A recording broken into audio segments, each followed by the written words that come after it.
The tangled web, a refrigerator, a rave, and a ruined friendship on Judge Judy. The atmosphere in the television studio was thick with a tense, artificial chill, a stark contrast to the scorching drama about to unfold under the bright, unforgiving lights.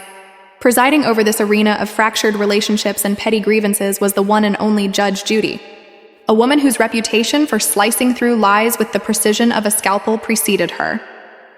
Her steely gaze first fell upon the plaintiff, a woman named Talina Apodaca, whose posture was a mix of defiance and weariness. The case seemed on its surface laughably trivial, a dispute over a used refrigerator. But as Judge Judy thought would soon unravel, this appliance was merely the frozen heart of a story thawing with layers of betrayal, financial desperation, and the bitter end of a friendship. The hook was set not by the object itself, but by the question of how something so ordinary could shatter two lives so completely. As Apodaca, Judge Judy began, her voice cutting through the silence like a gavel strike. The defendant, Brian Mitchell, was a close friend? The simple question hung in the air, heavy with unspoken history. Talina Apodaca nodded, her voice barely a whisper, yet echoing with a profound sense of loss. Yeah, he was my best friend. This admission immediately forged a connection with the audience. Everyone knows the unique pain of a deep friendship turning toxic. The suspense was immediate. What could have possibly happened between these two former best friends to land them here, in this most public of courts, fighting over a kitchen appliance? Judge Judy, a master of digging for the foundational cracks in any relationship, pressed further, wanting to understand the dynamics at play from the very beginning. Platonic friend of yours for a very long time? She inquired, already probing for the complicating factors that so often twist simple friendships into complicated knots. Talina Apodaca confirmed this, adding a crucial, and as it would turn out, volatile detail. He had a girlfriend, or at least a woman named Adrena Torres, who occupied a nebulous space in Brian Mitchell's life. The plot thickened as Judge Judy led them back to the beginning, to a time of hope and mutual support. At some point, the two of you decided to rent an apartment together, and he was to pay his part of the rent, and you were to pay your part of the rent. This was the simple, hopeful agreement, a pact between friends embarking on a shared adult life. When did you move into this apartment with him? Talina Apodaca. His answer, on August 1st, 2013, marked the start of their domestic experiment. But the first problem arose immediately, a small inconvenience that would snowball into the central conflict of their story. Now, at the time you moved into the apartment, did it have a refrigerator? Judge Judy asked, already sensing the first thread to pull. No, Talina replied, and in that single word the need was born, the void that would soon be filled by the catalyst for their entire downfall. This is where Reina Torres entered the picture, a spectral third party whose actions would be interpreted in wildly different ways by the two former friends. So the two of you needed a refrigerator? Judge Judy stated the obvious. His girlfriend gave you a refrigerator. An old refrigerator? Both Talina Apodaca and Brian Mitchell confirmed this, but the agreement ended there. The ordinary tale took a turn toward the serendipitous, introducing a glimmer of hope that would ultimately make the ensuing conflict feel even more tragic. Talina Apodaca, who was on Social Security due to a past battle with cancer that left her with a disability, discovered a government program designed to help low-income families. And then there's some sort of a government program that if you trade in an old refrigerator that probably uses a lot of electricity, they'll give you a new refrigerator, Judge Judy summarized, a hint of approval in her voice. That's a pretty good deal. The audience murmured in agreement. It was a small piece of good fortune for someone who needed it. Talina, her voice gaining a sliver of pride, confirmed, "That's right." Judge Judy, ever the investigator, wanted the full picture of this transaction. "How come you were eligible for that program?" she asked, and Talina Apodaca, without shame but with clear-faced honesty, explained, "Because I'm get low income. I'm on Social Security." So the stage was set for a perfect, mutually beneficial solution. Talina Apodaca, using her eligibility, took Reina Torres' old, energy-guzzling refrigerator and transformed it, as if by magic, into a shiny new, efficient appliance for the shared apartment.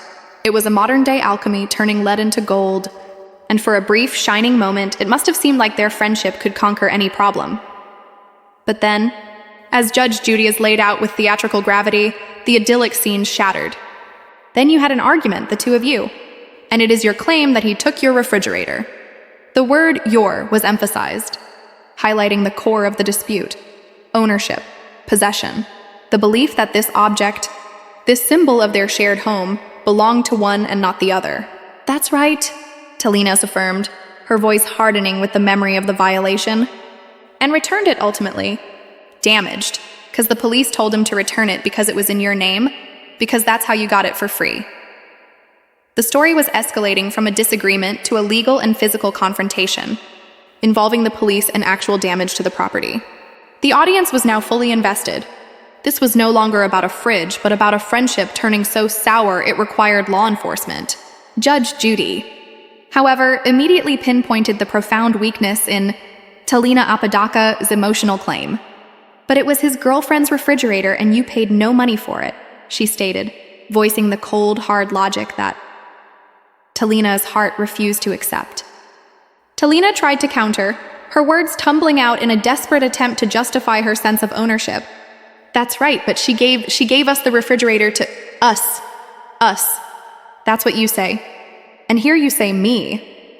Judge Judy highlighted the contradiction perfectly, reading from the court papers where Talina's claim was more possessive. Then, it was Brian Mitchell's turn to present his version of events, a narrative that painted a very different picture of the same situation. He claimed, "It was my refrigerator. My girlfriend gave it to me to use in the apartment that we were sharing when you threw me out of the apartment," he accused. Glaring at Talina, "I took my refrigerator with me."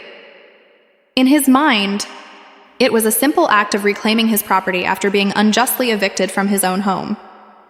Judge Judy distilled his argument to its financial core, a core that seemed to undermine Talina's entire case. "You didn't pay any money for it. The only one who paid money for it was his girlfriend, I assume, yeah?" This was the brutal economics of the situation, and it placed Talina Apodaca on very shaky ground. Feeling the case slipping away, Talina reached for her digital lifeline, a modern form of evidence that so often complicates these personal dramas. "I have Facebook messages that she gave the refrigerator to me," she declared, a spark of hope in her eyes. "To you alone?" Judge Judy asked, her interest piqued. This was a potential game changer, a piece of written evidence that could cut through the he-said-she-said fog. But your Brian Mitchell then was blindsided. "I was not aware of these messages," he stammered. "And I was. The conversation was in person between me and my ex that the refrigerator was to be given to me." The drama intensified as two conflicting realities collided: the digital, textual truth versus the remembered, spoken truth. Judge Judy, now needing to understand the nature of the relationship that spawned this problematic appliance, turned her interrogative spotlight onto Brian Mitchell. "When did she stop being your girlfriend?" she demanded, wanting a timeline. Brian Mitchell. I's answer was vague and telling. "We were never really technically boyfriend and girlfriend." This admission sent a ripple of understanding through the courtroom. This wasn't a clean break between a committed couple. It was the messy dissolution of a situationship, the kind of ambiguous relationship that leaves ownership of shared items dangerously unclear. Judge Judy pressed him. "When did this woman, Irena, when did she stop being your girlfriend?" He fumbled. "We were together around 2 months or so." 2 months? The short, casual nature of the relationship made his claim of sole ownership seem even more flimsy. And the timeline was crucial. Reina Torres had given them the refrigerator in August 2013. Brian Mitchell moved out in June 2014. He and Irena had broken up in October 2013. So for months after the breakup, the refrigerator had simply been a fixture in the apartment he shared with his best friend, Talina Apodaca. His claim of ownership seemed to have been an afterthought, a weaponized memory born from the heat of their later argument.